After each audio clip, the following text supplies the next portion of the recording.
Hi friends, and welcome to another episode of the I Owe It To Myself podcast as we continue our bookish fun and dive into the second book of the first duology in the Crowns of Nyaxia series. So for this episode, we're going to be talking about chapters 1 through 28 for the second book in this duology, which is The Ashes and the Star-Cursed King.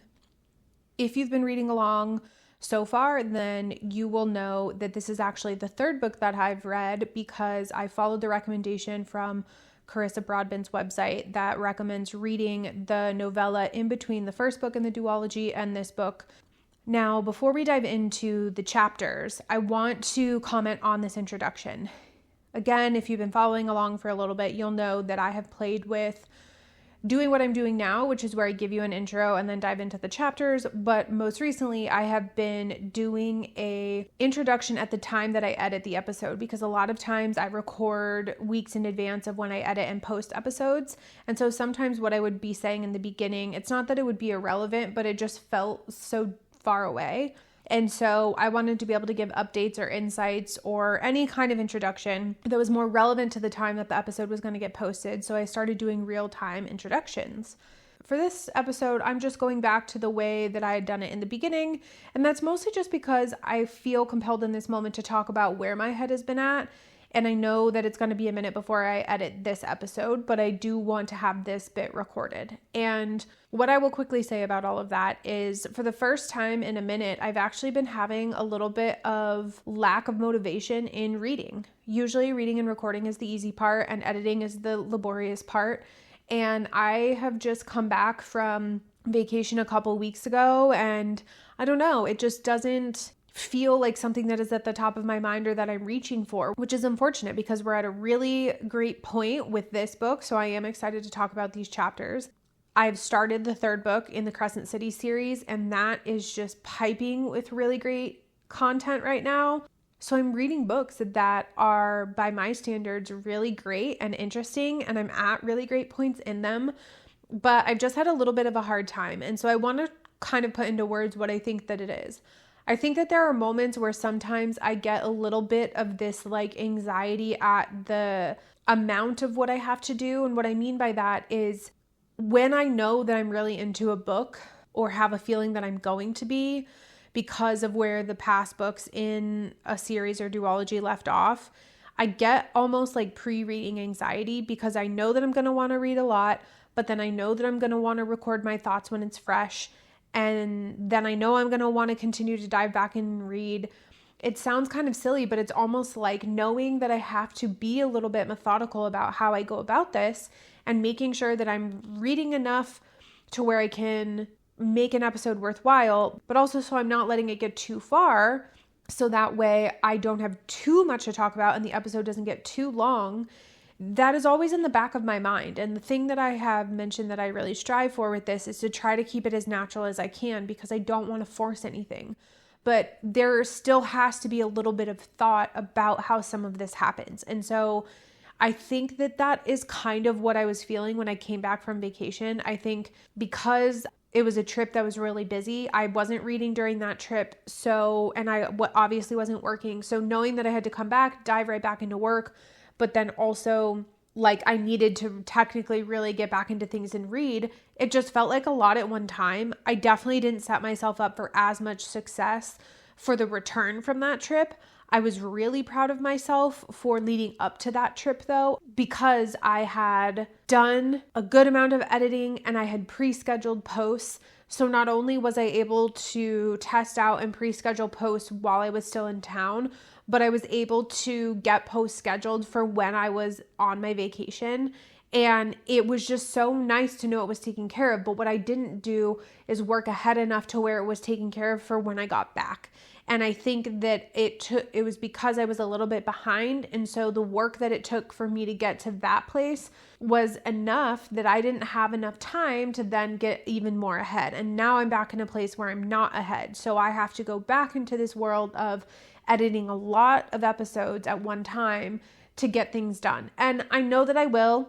I know if I sit down and really just like bang out a couple of hours of doing this, that I will have content and I can pre-schedule it and I can get into this place I can get to a place where I'm working ahead and really find my flow. But the part that is a struggle with all of these things is that if you are not then consistent on any of your social channels, you start to lose any little bit of traction that you had. So just when I feel like I'm like getting a consistency and wanting to give myself a real shot at getting people to connect with the social media accounts and follow the page and all that stuff, I fall back in this place of falling behind. The last thing I'll say about it is that transparently, I'm not that worried about it because this is still very much a passion project for me. I am not pushing for this to become something to where it's my everything. Now, if that eventually happens, I think it would be really cool because I really do enjoy this and I really have a lot of joy in taking part in all of the facets of it and knowing that it is fully mine. But if that was able to evolve into something more and really allow me to invest a lot of time into this, even to the point where eventually I'm able to make money from it, that would absolutely be really cool. But that isn't my push for this right now. And so I really am leaning into giving myself grace, and there are pros and cons to that. So I share all of this with you, one, to just be transparent about the journey because I've always said that I would be, but two, because it's not always going to be perfect. And I've said this before and my message is always the same, but it really is. It's like you just got to do the best that you can do and you got to give yourself grace. I'm very much in a season of that right now, and I know that I will find my flow soon and I will get back into it, but that is just where I have been at. And so I say all of that to say, for this book in particular, I had read a good amount of chapters and then I had put it down because, again, I was fighting a little bit of this like unmotivation, and then I picked it back up again and read another chunk. So we are still only about a third of the way through. But there was a world in which I was going to record where I was only like a fourth of the way through because I felt like I had enough to say. So this definitely is going to be a little bit of a longer episode because I feel like so much has happened. So where we are right now is I've read from chapters 1 through chapter 28. And where that leaves you off is right at the beginning of part 4 of this book.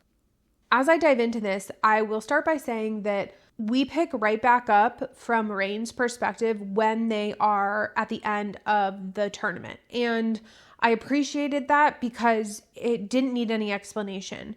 If you as a reader are coming from the first book, even if you've read the novella, you are reacquainted immediately. It's not like we fast forward in time and all these weeks or months or anything like that went by. You are right back in the moments that were so fresh from the end of book 2. And I actually really liked that. Even though technically we were reliving moments that had already happened, which I will also say it was kind of interesting to me because I've never really, I can't think of a book where I've really had that happen, but I appreciated just being able to be back into something that I already knew about, but it grounded me in the time frame and just really helped me to pick right back up. What I will also say is being in Rain's perspective was helpful because you learn something new. And instead of the author sharing that information with you in conversations that Rain was having with other characters or even with Oriah, you just see it through his eyes.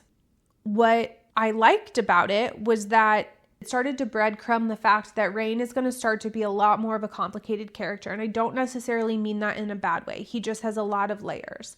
And it's not that I didn't already know that. And it certainly isn't that I didn't already know that he has a lot of love for Oriah. But I think this book is very much about Rain.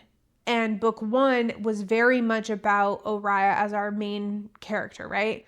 She still certainly is in this book, but it is so much more about his perspective, his history, his struggle, and you get a lot more of that balance, which I do think is important because you have to be able to not just see things from her perspective, you have to be able to understand why he's doing the things that he's doing. And so starting off the book that way, I definitely think was a nice angle. I also think it just kind of really starts off nicely to remember, or I guess be acquainted with how cunning he can actually be. And so what I'm referring to is when they're in the last moments of the tournament and they're fighting some of the last contestants that are there.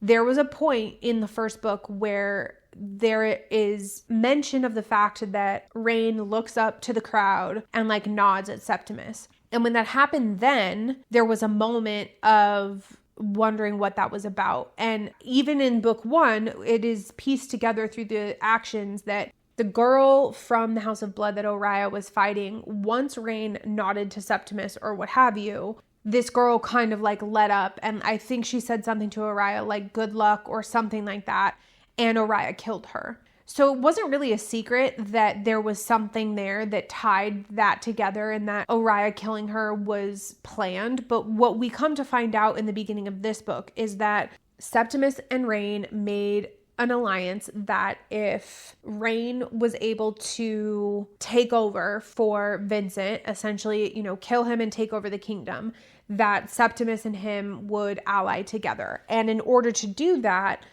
Septimus would order any of his contestants that were in that battle, which just ended up being this one female character whose name I forget. He would order them to like take the hit, basically. So that way Rain could win and then kill Vincent, and then they could have the kingdom and they would ally together. But what was cunning about the whole thing is that I think Septimus severely underestimated just how much Rain really loves Oriah, because even though that nod allowed Oriah to win, it ultimately ended up being Oriah and Rain. And as we know at the end of book 1, Rain ended up helping Oriah kill him.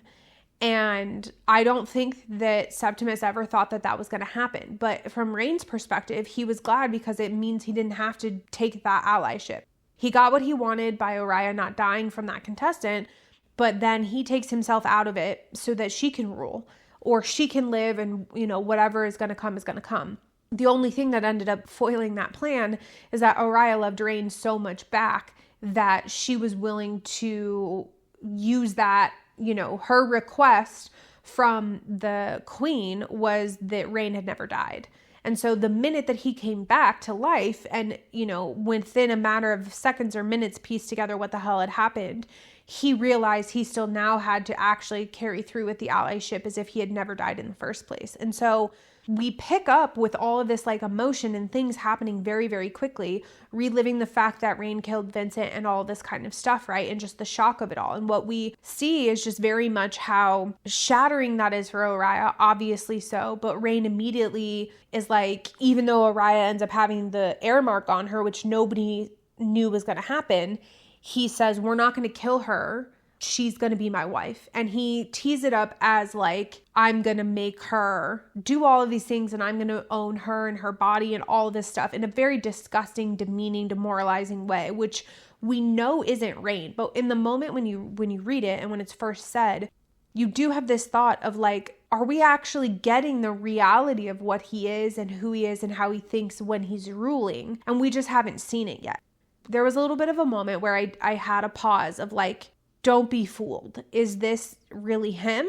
Or is all of that the act and the Rain that we have already known up until this point is really him? I had a moment of pause to kind of figure that out. But again, this is where I was saying in the beginning, he's a very complicated character now because he has to rule a kingdom because he just killed the Hiaj king. So he and the Rishans are now in charge of the house. And at the same time, there is a Hiaj heir, which nobody ever thought was going to happen, but it was Oriah, and it's the woman that he loves. So she's now technically the enemy who's in his bed and in his house and in the home that she was in with Vincent, but now it's just owned and like run by Rishans. And then you have the House of Blood Prince, Septimus, is also around and in the mix, and some of his people are in the house. And so you're just in this situation that nobody ever thought that anybody would be in. And Rain has to deal with the fallout of all of these types of things. So all of this happens rather quickly in the first couple of chapters. And the thing I'll say is that I both appreciate the fact that they got married really quickly, and I also kind of don't love it. I think that the typical thing that could have happened is that they know that they have to, but one thing or another would continue to get into the way and they would never really carry that through, and that would end up being important to the plot. That would, I say typical because I think that would be like an easy to reach for option, and that isn't what happened. It was just a like no nonsense, or we're getting married. And there was moments where you could see that like Rain wanted it to be tender and wanted it to be real. and you see Oriah fighting her feelings, but it's just she's so owned by grief that it was never going to be what it would have been if they were still in love in the way that they were at the end of the tournament before Vincent died. That wedding would have been very different from the one that had happened, but he was like, look, we got to do this because it's the only way I can protect you. And she doesn't really believe him, but it makes a lot of sense, right? He's the king now. He is in charge.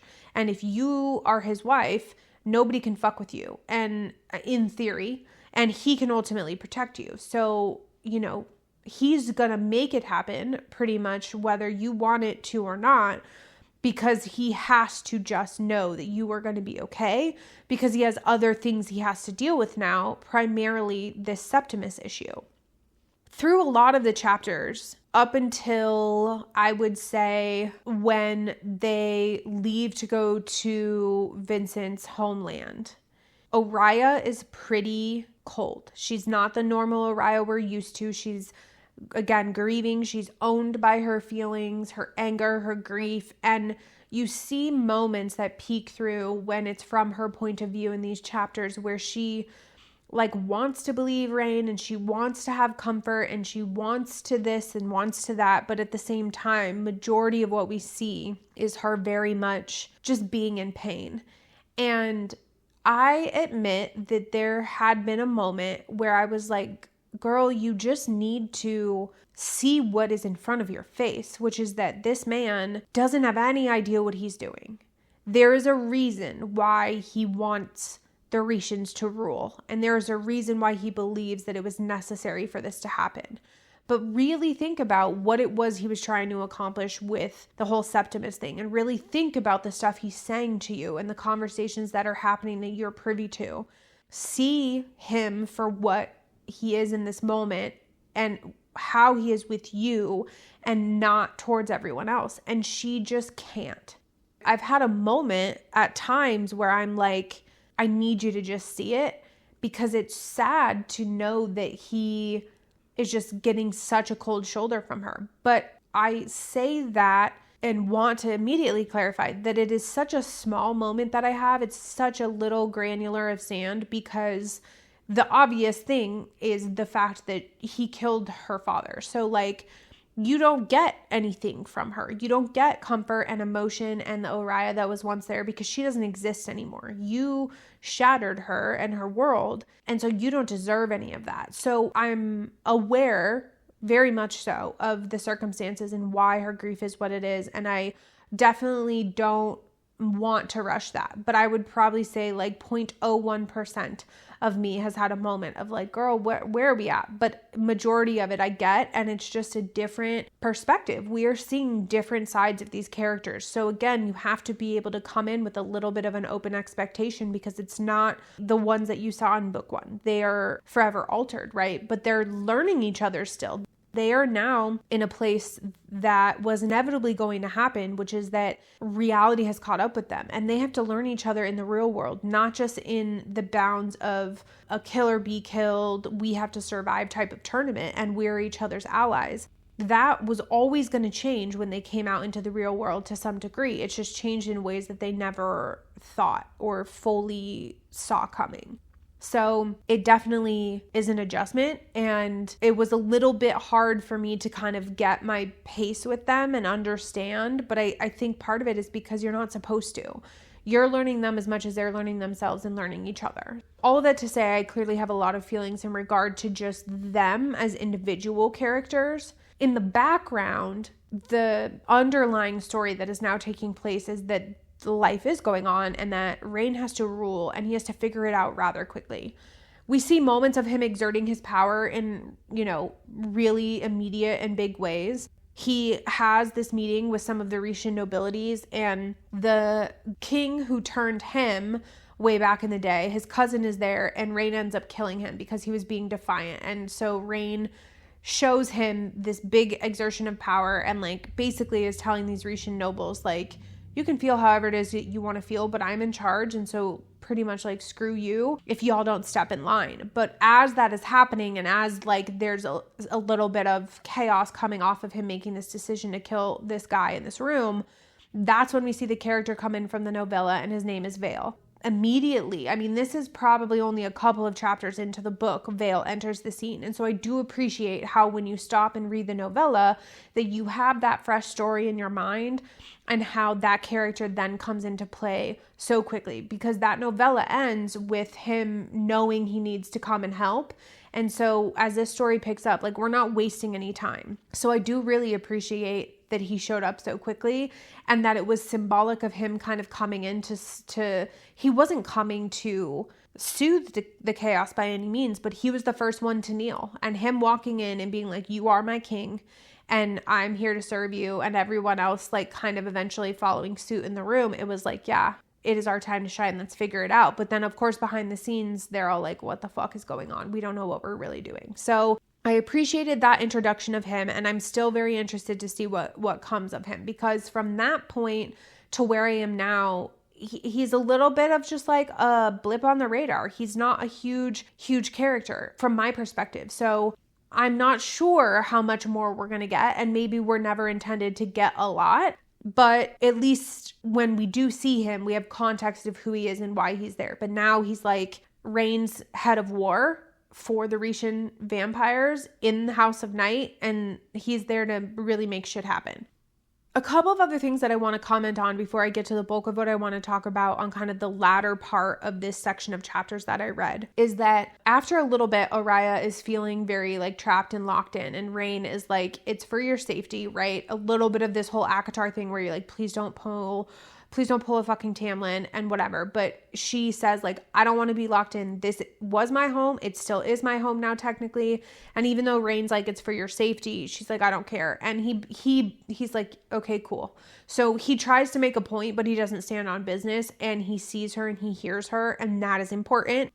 That is not what happened in Akatar. If you haven't read it, it is not a big spoiler that I'm telling you that, but it certainly does happen in the books, that there's a little bit of that contention of like, I'm doing this to protect you. And that doesn't really go well for the male character in that book.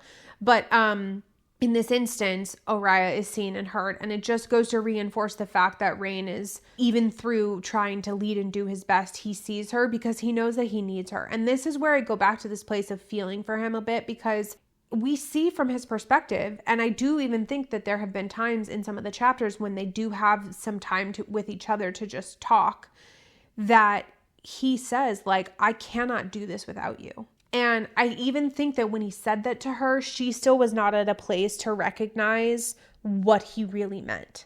I don't think that she's really grasping the fact that he is really saying like, this isn't just about me saying that because you're now my wife and because you're technically the blood heir of the past Yaj king, that I need you for like political reasons or power reasons.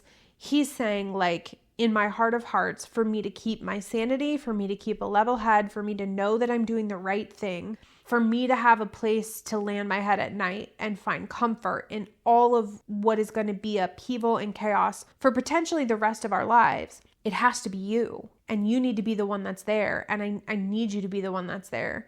She isn't seeing it that way yet. And I hope that there quickly comes a time where she does. Even as I say that, that was kind of the first, I would say maybe half of what I've read. So maybe like 10-ish chapters or so.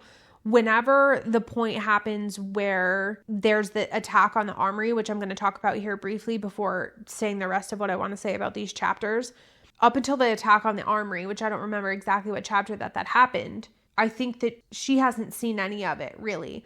When that happened and when Rain helped her heal from getting shot with an arrow, I think she started to a little tiny bit let the walls come down. But she still is very, very angry and very, very grief stricken. So again, like understandable, but she's not fully opposed to everything that's going on. I just don't think she's fully there yet to like wrap her head around everything. And so therefore I have just had a little bit of that sadness for Rain, because he is trying to do his best and he's using people like Vale and the other guy whose name I forget that's there, that's not Septimus, as his like, we know what's happening. You all know I made this deal with Septimus. You may not understand it. We may even have a little bit of a plan to get him out.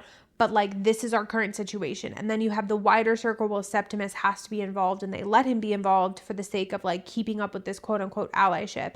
And then you have the wider circle where Oria's involved, where really what she represents to him is like the one on the innermost circle beyond anybody else, but she's not ready to see it that way yet. So all of that emotion and stuff, I'm just very curious of when that's all going to catch up and she's going to lock in and they're just going to really kick some serious butt together.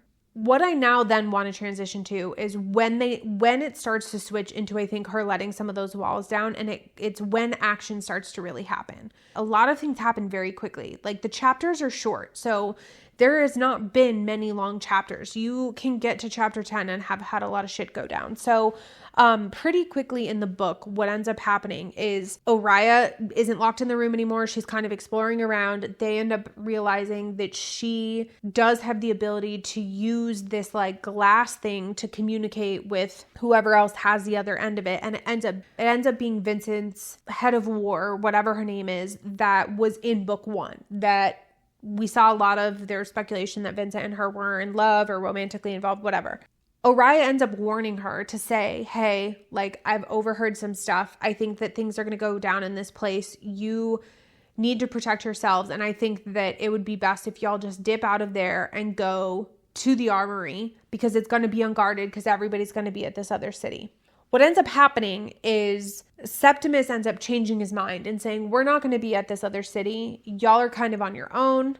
Rain gets suspicious. He says, well, okay, we're going to pull some of our troops then, and we're going to protect the armory, because they had, if I understand it correctly, a lot of the protection was pulled from there to go to this city because that is what Septimus had wanted. And that's what Oriya had first overheard. So her plan was the opposite. It was to go to the armory to get weapons and for anyone who's left in the Hiage to be able to protect themselves. And so we don't exactly know why Septimus decided to not have his people in the city anymore, but he just is kind of like, we're bowing out of this. And then Rain is like, well, okay, but he gets suspicious. So he's like, well, we're going to go to the armory then. And when that all goes down, the Hiage were planning to attack the armory because nobody was really supposed to be there. But then Rain's people ended up being there, and it's a full out battle of like Hiage and Rishan vampires. What I don't love about all of this is that, well, first of all, let me say this. This is the first time that Oriya kind of flexed her muscles of like, I command you to do X, Y, Z. And they obviously listened to her, and it didn't really go well because a lot of the Hiage didn't make it out. They did get some weapons, but it was like equal losses on both sides of Hiage and Rishan. I think that all happened and that Septimus set it up deliberately. I think he said it in a way that Oriya would overhear. I think he assumed that she was going to make some type of decision because he knew that she could use this glass thing to like communicate. He was hedging his bets that all would go the way that it did, and that more Hiage and Rishan vampires would die and that his people would be fine. So that, I think, was all calculated. And what I am angry about with that whole situation is nobody really, from what I've seen and recall, talked to Septimus about it. Nobody pressed him. Nobody was like, WTF, dude, we're supposed to be allies. What was going on? We've now lost people. If your people were there or stuck with us, we wouldn't have been in this situation. So like, what is happening?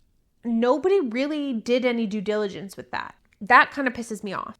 Going back to what I was saying, though, that was the first time that Oriya kind of flexed her muscles of being in any kind of power. I think what was good about it is it was a little bit of a tether, like these people who fall under her rule, it is her tether to reality, because I think the rest of the time she's just kind of floating in this grief state. So it's very weird to see this version of her that's so emotional and grief stricken, and then a moment of almost like clarity of like, go fuck up the world. And then she goes right back into like this emotional state. It's hard to get a read on her. So this kind of added to that. But at the same time, when you see her making those decisions, you do get a little bit of a peek behind the curtain and understanding what it could be like if Rain and Oriya were ruling together. And you're seeing it separately. There's nothing about this whole interaction that happened with the armory that is at all unified. But you start to see a little bit of how she could go about certain things. And it makes me hopeful, but it still kind of adds to this like sadness that she's not ready to confide in him and like share resources and be unified. And I say that always with the biggest asterisk that like no time at all has gone by and she can be in her grief bag for as long as she wants, but it is hard not to have that thought when you see these moments of things that it just feels like together would be so much better than apart. And so much of what they're doing in life right now has these parallels and obviously consequences against each other when they're in this enemy state, that it's hard not to look at her and be like, girl, just make your life easier. Why are you fighting this when everything else is already so hard? But that's just not the way that this had all gotten mapped out, right? But when push came to shove and they were all at the armory together, because Oriah busted out of the room and like went down there herself because she knew that some shit was up. The Rishans and the Yajas were fighting each other. Her and Rain end up fighting each other. And ultimately nothing really happens. They don't hurt or kill each other, but she ends up getting shot with an arrow from one of his people. And so we then start to see this part where I'm talking about the walls coming down a little bit, where when he takes her back to take care of her, he does just that. He heals her and like nurses her and helps her and whatever. And you start to see, I don't want to say that you start to see her warm up to him, because I still think that it's like a very small amount of warmth in comparison to the ice that she's really feeling towards him because of the fact that he killed her dad. But there's a tiny, tiny bit there of like seeing him for who he is. And in those moments, in these very vulnerable moments of them being alone together, is when Rain starts to show her that like, I'm not doing this because I want to. The guy that I am out there, and even with my inner circle and with Septimus and my people, that is all because I have to. That is all survival. But like what I want is to do this with you and to be with you, and like I'm still me kind of thing. There are little moments and in little conversations where that is weaved in and that point is kind of made. And again, like I said before, she just hasn't really, I think, seen it or fully pieced it all together yet. But this was the point where I think she starts a little bit to kind of change or just peel back a little bit to realize like, I hate him as much as I'd love him. And I know that those two things are now kind of coexisting and I don't know what to do about it, but it's at least like a step in the right direction to some degree. So all of this chaos goes down. Nobody really, from what I've seen, really presses Septimus in any shape, way, or form. But coming off of all of this, they now know for sure that Oriah can use this like glass thing to communicate or whatever. And Septimus uses that as leverage, which again, part of his bigger plan that apparently like I think they understand, but nobody is really giving him shit about it. They're just accepting the fact that this all happened and that he kind of masterminded it. Which ultimately is the fact that he believes that because her blood worked to activate this glass thing that she used to communicate with the other Hyaj vampires, he also believes that she'll be able to access something that Vincent hid, and that something is important. I am not remembering at this moment why that matters. I think he's talking about one of like an older vampire's blood and that they need it, but I don't actually think that he says why. I don't know that we ever get an understanding of where that comes from. And again, I don't know that anybody's really pressing him on it, but they basically say like, Rain, this is where his mask has to be up and he has to flex these muscles of like, I have to be ally and I have to play this game where he says, you went against me with this whole armory situation. So if you don't want to face punishment for that, you will find this for us. And she's like, okay, fine. But what ends up quickly happening thereafter, not long after, is Rain continues to try to like get time with her and connect with her and all this stuff. And what we quickly kind of find out is he is very clear about the fact that like, I don't want anything to do with Septimus. I want him out of my damn house. I don't want them around. I don't want this allyship anymore. I did it in the beginning for reasons, and like I don't want him to be around anymore, and I don't want them in our house. And so we're going to go get this thing for him, and then we're going to get him the heck out of our lives. And she's like, okay, I will ally with you to make this happen and to get him out of the house. In their conversations and moments that they have, we come to find out that even though Vincent is responsible for the destruction of his homeland, he has, I think, a cousin who is still there. that is kind of where the next part of this book shifts into. So if I had to say, it was like the first part of this book was very much like regrounding in where we were, the shock of everything having happened, and like the settling of what this new life really is going to kind of be. The second part of the book was kind of like living in that current state and what that looks like, and how they find this kind of like peace to a degree of living with each other and finding a path forward. And then the third part of the book is this interaction with this cousin. And then that rounds out the chapters I've read, because we're at the beginning of part 4.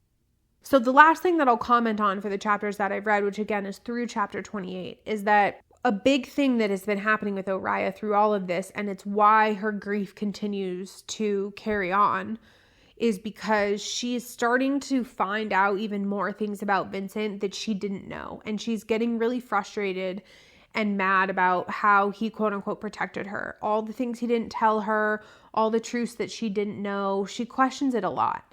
And obviously rightfully so, right? There's a lot of things that he kept close to the chest. But now all that stuff is coming to light. And it's playing with her understanding of who Vincent was. At the same time, I think that she has this innate belief that she knows him, and she did know him and was one of the closest, if not the closest person to him. So she shouldn't question the version of him that she knew. I do think that ultimately is going to win out, but it's expected that as she finds out different stuff about either the way that he ruled or decisions that he made or whatever, that she's going to really feel some kind of way about it. One of those things is in regard to his homeland, right? She finds out that he destroyed the whole thing because it was his battle to take his power and his kingdom. Because a lot of what we've heard about in the first book especially was how when these vampires that are in these lineages to rule, they will either like kill their kids and any of their family members to keep that, or the kids will end up like killing their entire family and anybody who could possibly take power so that they can have power. And it's a pretty like cutthroat, this is just the way that it is type of thing. So Vincent did that. But what we end up finding out is that he did in fact kill and stake his cousin through her heart. But because of whatever, being distracted or not expecting to see her or whatever the case may be, she ended up surviving. And so she comes into this story because they go out to that land thinking that she may have some stuff of his. And you just find the weirdest scenario. She is like the vampire of all vampires, in my opinion. Creepy, just odd, weird. They comment on the fact that she's young herself in terms of how she looks, but like she has all of these little children. So it makes you realize that she like, I think that they say that she likely turned children, which is like a no-no, but like she is cutthroat. She needed people around. She needed companionship or whatever it is, and all of her quote unquote kids, like it's just not a good scenario over there. And they've just been living in their own corner of the world, kind of as if they were like not caught up with everything else that was happening. And so one of the big, if not the main thing that really comes up is her saying the fact of like, I thought that I was going to be the one that was going to be the next heir because there was no reason for me not to be. Who would have thought that it would have been you? So you just know that like there's going to be some nefariousness that happens, and some really weird and creepy shit does go down with her and this whole interaction that they have. One of the second biggest things that happens in this book, in my opinion, so far is Oriah and Rain end up spending a little bit of time in this area, Lahore, where Vincent was from. And they meet with her, whatever. They have this whole very weird, uncomfortable interaction. They end up leaving to get some fresh air and all this stuff. They realize that like this is not a thriving place. People, humans nor vampires, are really thriving here. It is not great, but they also didn't know that anybody lived here. So I think their wheels in their mind are turning about like what is actually happening out here. And I'm interested to see what more comes of that. But ultimately, Oriah ends up finding the thing that she didn't even know that she was looking for. And the cousin was banking on that and like knocks her out and takes it from her. When I tell you, when we get to the scene where Oriah wakes up and she's pinned to the wall because while she was out and about with Rain, she ended up being able to like manifest wings, but doesn't know how to put them away. So she is like full vamp in a way, but yet she's still half human. She's pinned up on the wall with her wings pinned. And this cousin is just talking to her. I can picture it clearly of what this room must have looked like and what this scene must have been like. But when you think about it and you pause for a second, Oriah just went through months of the trials in the tournament, okay? That was spread over months of time. So were they always in pain and injured? No. But certainly, the day or days that they were in the tournament challenges and then for probably at least a week after, they were really, really injured, especially her because she was human. So she didn't have this quick ability to heal. So several times over the course of many months, she was getting her ass kicked and handed to her and injured. Then she comes out of it really injured because the last trial was certainly a doozy. Her dad has died and she's amongst a bunch of people she doesn't really trust, and majority of them she does not know. She gets shot with an arrow. Now she's pinned up on a damn wall.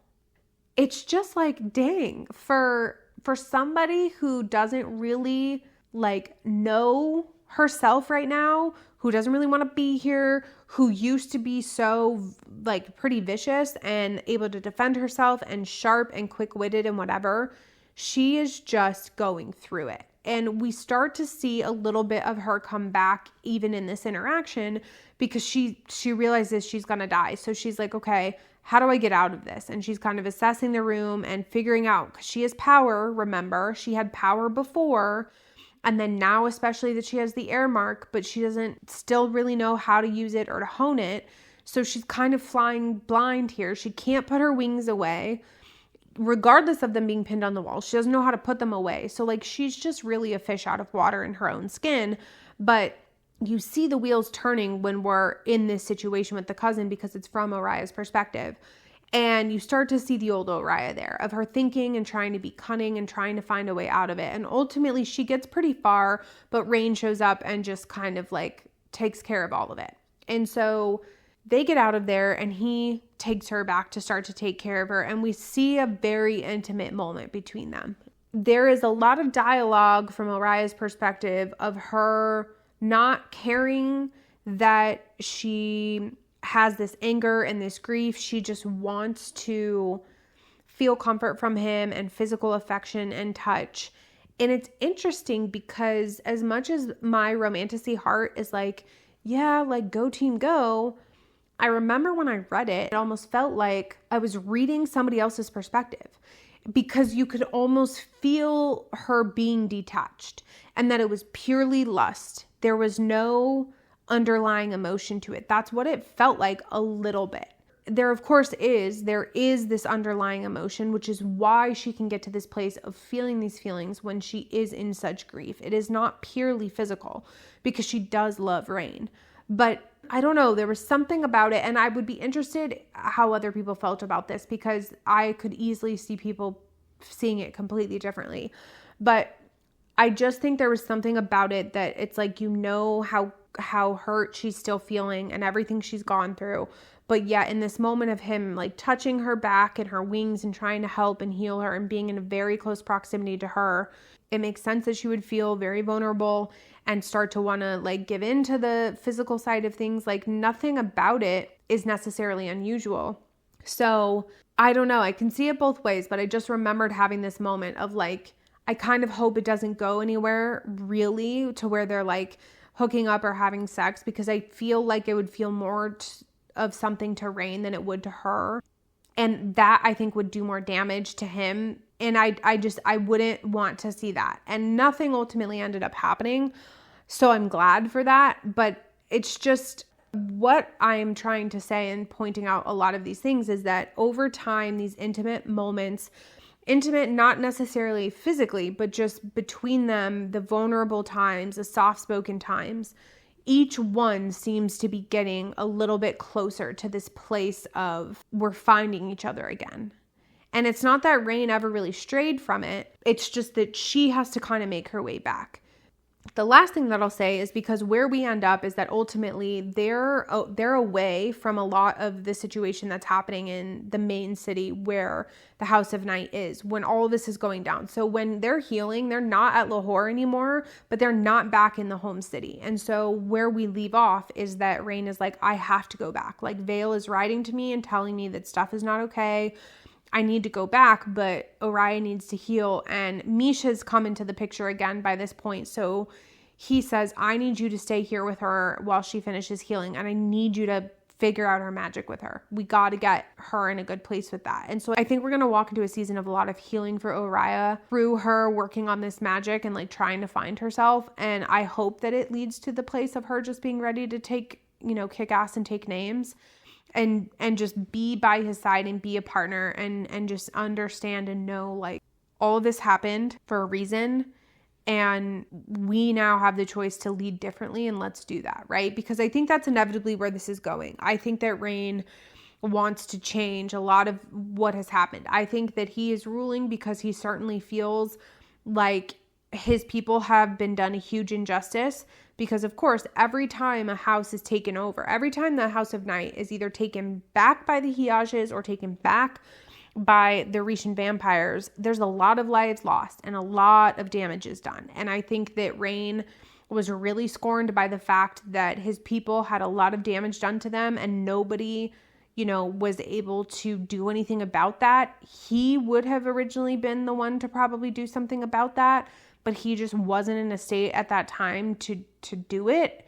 And as much as he loves Oriah, he was not ever a Vincent fan. He was never going to be. But I think that she's going to be the one that's going to change his perspective on Hiaj vampires. And they're going to find a way to coexist. They're going to, of course, be the couple that unites both clans. And they're going to figure it out in the end. I think that is inevitably where we are headed.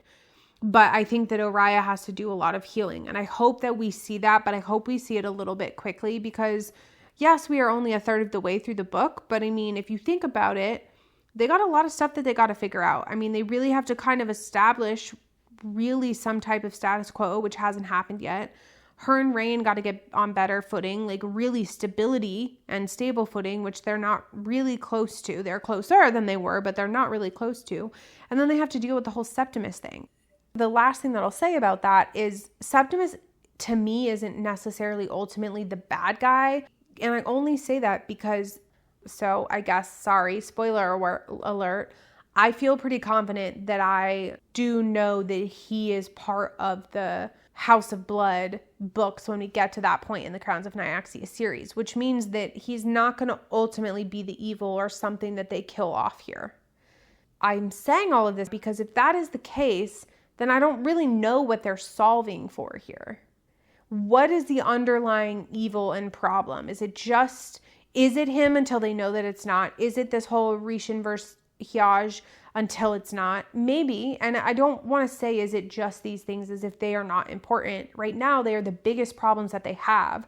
So for them to resolve them without it being like, oh, we killed the quote unquote bad guy, that is possible, and there's still a lot that could happen to get through that. So I don't want to downplay it, but it's just different for me. It's different because usually you're just like, here's the evil, we got to kill it, let's go do that, more or less.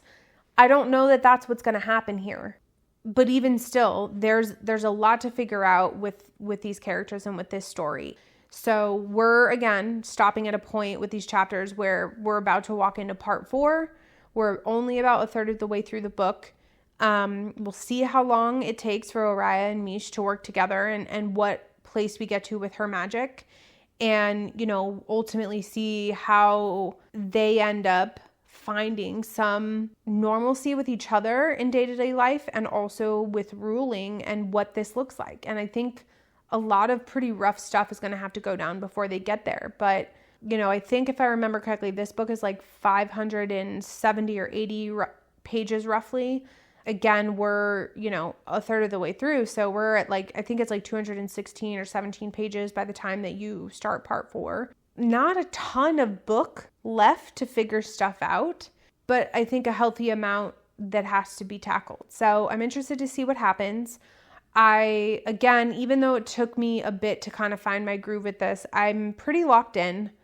I do want to see Oriah come around though. I really am trying to give her grace, but I'm just interested to see them be badass together and rule together and really dominate. And so I do look forward to that. It's hard for me not to jump ahead to want that. So we will just have to see what happens.